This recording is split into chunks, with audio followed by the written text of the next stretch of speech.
Okay, today we're going to continue learning about how to rotate shapes. And today, instead of using grid paper, we're going to use square dot paper. Okay, so the reason it's called square dot paper is because you can see that each one of the dots, if you join them together, they make a square right there. So each dot kind of comes together to make a square, so we call it square dot paper. Okay, so as you can see, the first thing we need to do is we need to draw ourselves our coordinate plane. So we need our y-axis as well as our x-axis to be listed there. Okay, we need a shape that we're going to rotate, and we need our instructions. So up here, our instructions are to rotate shape ABC around the origin 180 degrees clockwise. So as we learned about yesterday, the origin means the very center of the coordinate plane where the x and the y axis meet. This is very similar to yesterday, except instead of rotating 90 degrees, today we're going to rotate 180 degrees.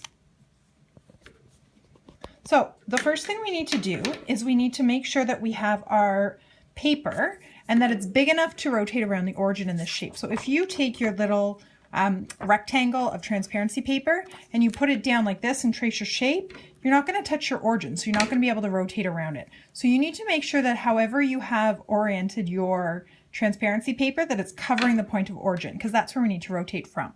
So make sure that your transparency is covering the center or the point of origin.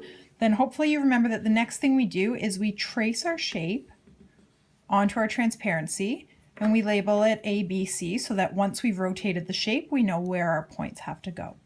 Okay, so we've done that. Now because we're rotating around the point of origin, we're going to put our pen right in the middle again, and then we have to look at how much we have to rotate and what direction. So it tells us clockwise, which means that we're going to be rotating our shape this direction. It tells us 180 degrees. Oh, I forgot to draw our quadrant in. So we also need to draw ourselves some quadrant lines here. My markers are falling over left, right, and center. So we're going to draw our y quadrant and our x axis lines like this. Wasn't very straight. Let's fix that. Okay, and then our point of origin is in there. Still isn't very straight, but you get the picture. So now that we've done that, when we remembered from yesterday when we rotated at 90 degrees, we moved our x-axis till it lined up with the y-axis and our y-axis until it lined up with the original x-axis, and that was 90 degrees. So 90 degrees and another 90 degrees is 180. So what we need to do today is we actually need to rotate it so that we're back to our x and our y-axis being there.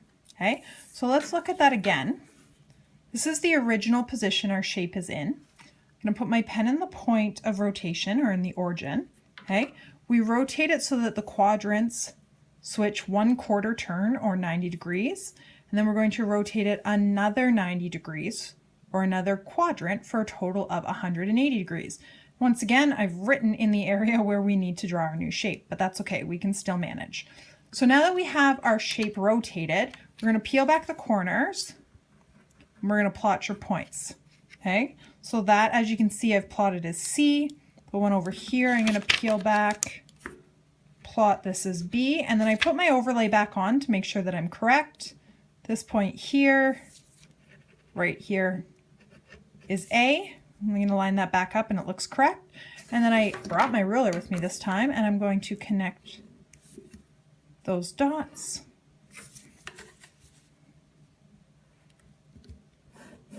And you can see that now we have rotated our shape ABC around the point of origin 180 degrees clockwise, and we're done.